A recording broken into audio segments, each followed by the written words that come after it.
করছে, এসএইচজি গ্রুপকে দিয়ে সপ্তাহে আমরা একদিন বা দুদিন আলাদা করে আমরা সেদ্ধ ডিম বাচ্চাদেরকে বিতরণ করব। ইস্কনের খাওয়ারে তারা তাদের সাত্বিকতা রেখে খাওয়ার সরবরাহ করবে। এটা উড়িষ্যাতে আছে, ওটা ভারতবর্ষের বহু জায়গায় ইস্কন তারা মিড ডে মিল সরবরাহ করে। আমরা ইতিমধ্যে 22টা শহরে তারা দিচ্ছে ভারতবর্ষের, সেটাকে আমরা গ্রহণ করেছি। আর তার সঙ্গে আমরা বয়েল এগ উড়িষ্যার সময় শিক্ষা দপ্তর, শিক্ষামন্ত্রী এবং আমার উপস্থিতিতে এটা কলকাতায় লঞ্চিং হচ্ছে। দাদা বাংলা শেষ করে নিক, বাংলা শেষ করে নিক, হিন্দি আমি লাস্টে বলি। বাংলা মে আচ্ছা স্যার, আপনি বলেছেন যে রেজিডেন্সিয়াল স্কুল হবে সরকারি, কত হবে আর কোন জেলাতে হবে স্যার? না, রেসিডেন্সিয়াল স্কুল আমি ওই আপনার শিডিউল ট্রাইবদের ক্ষেত্রে উল্লেখ করেছি। আপনারা জানেন একলব্য রেসিডেন্সিয়াল স্কুল ভারত সরকারের ট্রাইবাল ডিপার্টমেন্ট থেকে মাননীয় প্রধানমন্ত্রী এটা ঘোষণা করেছিলেন জনজাতি গৌরব দিবসে। সব রাজ্যে হয়ে গেছিল, বিগত দিনে রাজ্য সরকারের কাছে 9টি স্থানে করার জন্য জমি চেয়েছিল। তখন মন্ত্রী ছিলেন অর্জুন মুন্ডাজি, প্রাক্তন মন্ত্রী। তিনি, রাজ্য সরকার তখন জমি দেয়নি। আমরা আসার পরে আমাদের ট্রাইবাল ডিপার্টমেন্ট, ডেভেলপমেন্ট ডিপার্টমেন্টের পক্ষ থেকে ভারত সরকারকে আমরা বলেছি আমরা জমি দিতে প্রস্তুত আছি। রয়েছে যে একটা ট্রাইবাল পপুলেশনের একটা সিলিং আছে, সেই যেখানে যেখানে যে জেলাতে সেটা ফিট করবে সেই জেলাতেই হবে। স্যার আর একটা এর বাইরেও আমরা সম্প্রতি উত্তরপ্রদেশ এবং মধ্যপ্রদেশ থেকে কিছু মডেল এনেছি বিজেপি রুল স্টেটে। সেখানে শিডিউল কাস্ট, শিডিউল ট্রাইবদের জন্য আলাদা হোস্টেলের ব্যবস্থা ইত্যাদি আছে। সেটার উপরে আমরা প্রাথমিক কাজ করছি, ডিপার্টমেন্ট করছে। আমরা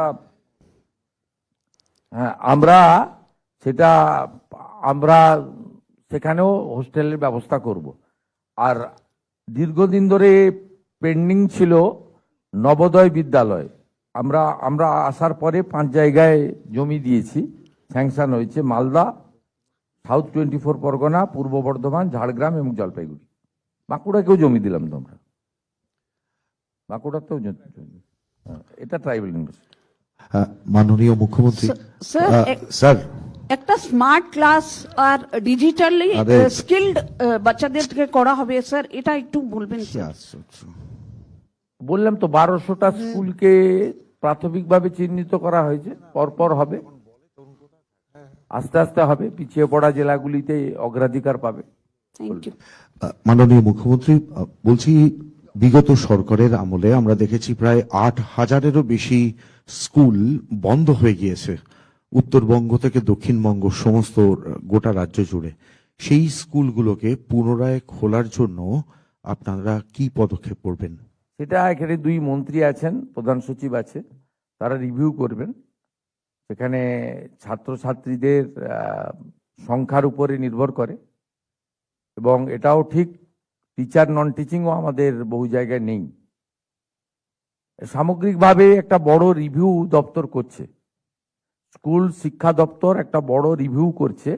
তাতে মিড ডে মিলে গ্যাসের কানেকশন থেকে শুরু করে, ইউরিনাল ল্যাট্রিন থেকে শুরু করে, গার্লস স্কুলে স্যানিটারি ভেন্ডিং মেশিন থেকে শুরু করে, আপনার ইলেকট্রিকের ফ্যান থেকে শুরু করে, সোলার আলো থেকে শুরু করে, খুব মাইক্রো লেভেলেও যা যা যেগুলো লাগে কিন্তু খুব গুরুত্বপূর্ণ, সেটা থেকে শুরু করে ছাত্র শিক্ষক রেশিও পর্যন্ত, ট্রান্সফার পলিসি পর্যন্ত সবটাই আমরা সার্ভে করছি। এবং মাস 3-4 মধ্যে একটা চিত্র পাওয়া যাবে। এবং তার সঙ্গে স্কুল সার্ভিস কমিশনের নিয়োগের প্রক্রিয়াটাও ধীরে ধীরে ধীরে ধীরে আমরা শুরু করব। এর ফলে আপনারা আগামী শিক্ষাবর্ষে প্রথমের দিক থেকে একটা কিছু ব্যবস্থার পরিবর্তন লক্ষ্য করবেন। প্রাথমিক যে 5-6 মাস আমাদেরকে দিতে হবে, দেখুন এই যে আজকে মাত্র 300 কোটি টাকা, এটা একটা বিরাট কিছু নয় সরকারের, কিন্তু এই ফাংশন যে মিডিয়া ইভেন্ট করলাম আমরা ভার্চুয়ালি যুক্ত করে, এটা একটা ইতিবাচক দিক যে এই সরকারের যে কাজের ফোকাসের মধ্যে শিক্ষা এবং শিক্ষাঙ্গন এটা প্রায়োরিটিতে আছে। 3 বছর ধরে কেন কম্পোজিট গ্র্যান্ট না দিলে কি কি স্কুল করতে পারে না জানেন? এটা মহানগরে বসে প্রাইভেট স্কুলে বাচ্চাকে পাঠিয়ে বোঝা যাবে না। সুন্দরবনের বাচ্চারা বলতে পারবে, সুন্দরবনের স্কুল বলতে পারবে, পুরুলিয়া বাঁকুড়ায় বলতে পারবে, চক ডাস্টার কেনার পয়সা থাকে না। এই কম্পোজিট গ্র্যান্ট থেকে চক ডাস্টার কেনা হয়।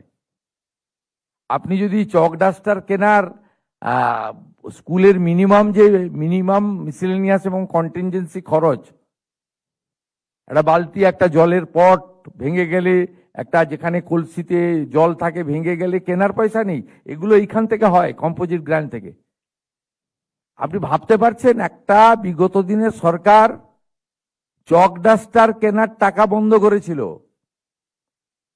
ওনাদের এত ক্ষমতা যদি ছিল দিয়ে নিজেরাই দিয়ে দিতে পারতেন তো 60% কেন্দ্রের না নিয়ে, তাহলে তো আমি আজকে এই ইভেন্ট করতাম না, এটা তো আরটিজিএস অটোমেটিক কোর্সে চলে যেত। আগের সরকার করেনি বলে আজকে অ্যাপ্রক্স 300 কোটি টাকা কিন্তু 80,000 স্কুলকে আমরা দিয়ে বললাম যে কম্পোজিট গ্র্যান্টের যে আপনাদের লেজিটিমেট রিকোয়ারমেন্ট ছিল, যেটা ইগনোর করেছে আগের সরকার, প্রেজেন্ট সরকার এটাকে প্রায়োরিটি দিয়েছে। এরপর থেকে অটোমেটিক কোর্সে আপনারা পেতে থাকবেন।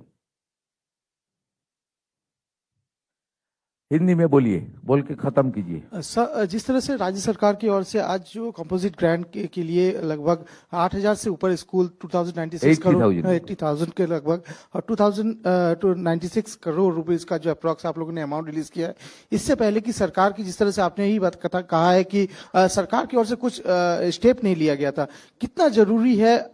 क्योंकि प्राइमरी स्कूल का जो एजुकेशन सिस्टम है उसको देखते हुए और जो व्यवस्था है, जो सिस्टम है, उसको सुधार के लिए। नहीं, देखिए, एक एजुकेशन सिस्टम में बहुत सारा मुद्दा होता है, सिलेबस से लेकर मिड डे मील तक, ड्रॉप आउट से लेकर टीचर रिक्रूटमेंट तक, टीचर रिक्रूटमेंट से लेकर इंफ्रास्ट्रक्चर तक, इंफ्रास्ट्रक्चर से लेकर आपका स्पोर्ट्स ग्राउंड तक। एक एजुकेशन सिस्टम को पूरा करने के लिए बहुत सारा बिंदु है। पिछले सरकार खास करके गवर्नमेंट और गवर्नमेंट स्पॉन्सर्ड जो गवर्नमेंट एडेड स्कूल है, इसको सब मुद्दे में इग्नोर किया है, भेदभाव किया है और उसके ऊपर ध्यान नहीं दिया है।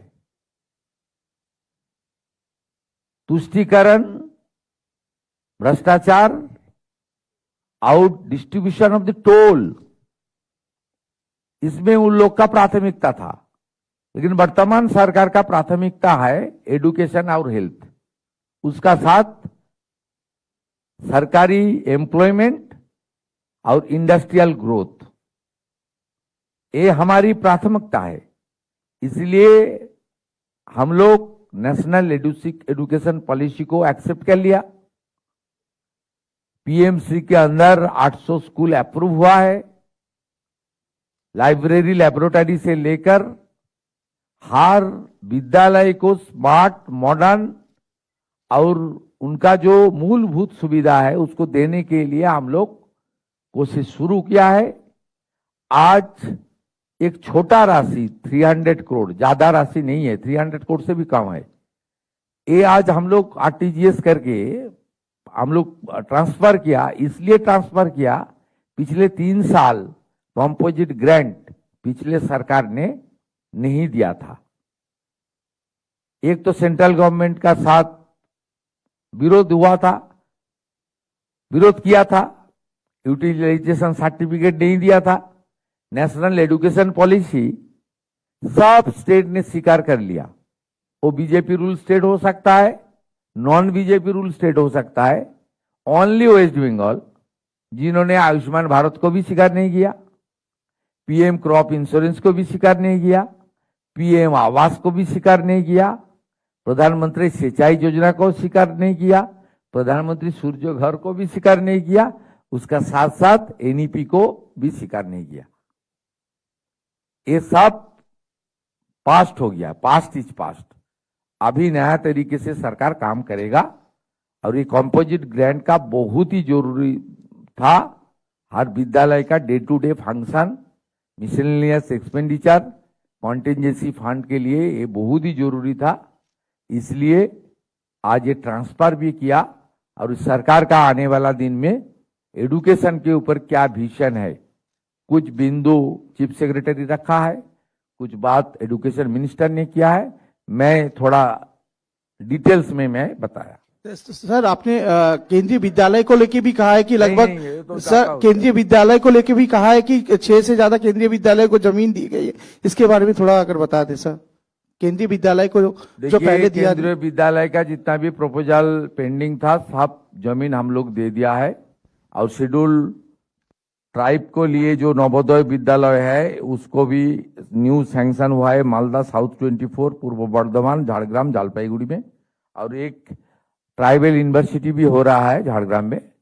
सब मिलके सब हमारी जो सेंट्रल गवर्नमेंट का जो इंस्टीट्यूशन बनना चाहिए था ये सब हम लोग कर रहा है और उसको जमीन दिया है।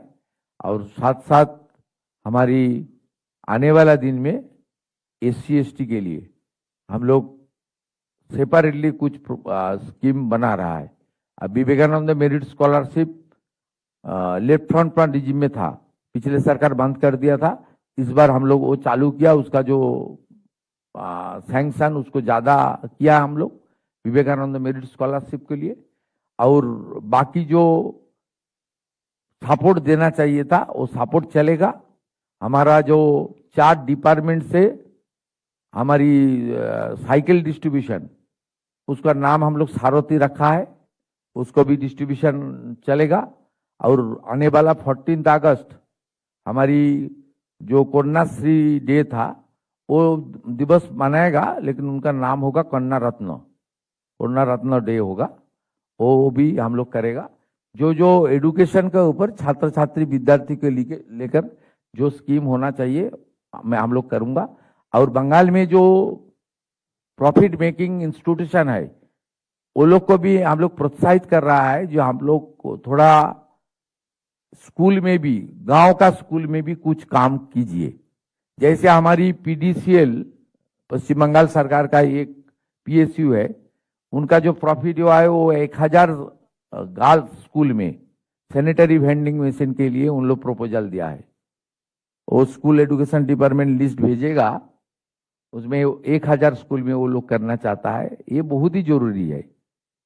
बजट में भी जो कॉलेज ड्रॉप आउट हमारी बहन है, बेटी है, विद्यार्थी, उसको लिए हम लोग प्रावधान रखा है बजट में, आप लोग देखा है। इसलिए सब मिलके सरकार का आने वाला दिन में सरकारी एजुकेशन सिस्टम एकदम प्राइमरी से लेकर यूनिवर्सिटी तक, हमारी वोकेशनल इंस्टीट्यूशन से लेकर मेडिकल इंस्टीट्यूशन तक सब मिला के हमारी एजुकेशन के ऊपर ज्यादा फोकस रहेगा। काल हम लोग यहाँ हमारी 100 जो नीट में टॉपर हुआ है, जो डॉक्टर बनने वाला है, उनको हम लोग यहाँ फेलिसिट किया, उसको भी उत्साहित कर रहा हूँ। MBBS का भी जो हमारी वैकेंसी है उसको बढ़ा रहा हूँ। 4 नया मेडिकल कॉलेज आ रहा है। ये सब मिला के मेडिकल एजुकेशन, इंजीनियरिंग एजुकेशन और वोकेशनल एजुकेशन ITI की द्वारा, और साथ साथ हमारी मेन स्ट्रीम एजुकेशन, ये सब मिला के बंगाल में एजुकेशन सिस्टम को खड़ा करने के लिए सरकार का जो only 10 weeks we past, we are working, माने 100 किलोमीटर से ज्यादा रफ्तार से हम लोग काम कर रहा है। और भारत सरकार को मैं थैंक्स दे रहा हूं, हर इशू में वो लोग पूरा के पूरा मदद कर रहा है, खुल के मदद कर रहा है। ये जो रुपया आज हम लोग दिया है, ये 200 करोड़ भारत सरकार का है और 100 करोड़ हमारी है। इसलिए भारत सरकार को भी हम लोग दे रहा है। इस साल जो CS साहब ने बताया, कम से कम 4 से 5 हजार करोड़ रुपया बंगाल में एजुकेशन के ऊपर आएगा। और जो भ्रष्टाचार हुआ है समग्र शिक्षा मिशन के अंदर, स्कूल ड्रेस से लेकर, स्कूल बैग से लेकर, मिड डे मील से लेकर हर बिंदु में जो भ्रष्टाचार हुआ है वो खत्म करने का काम भी हम लोग करेंगे।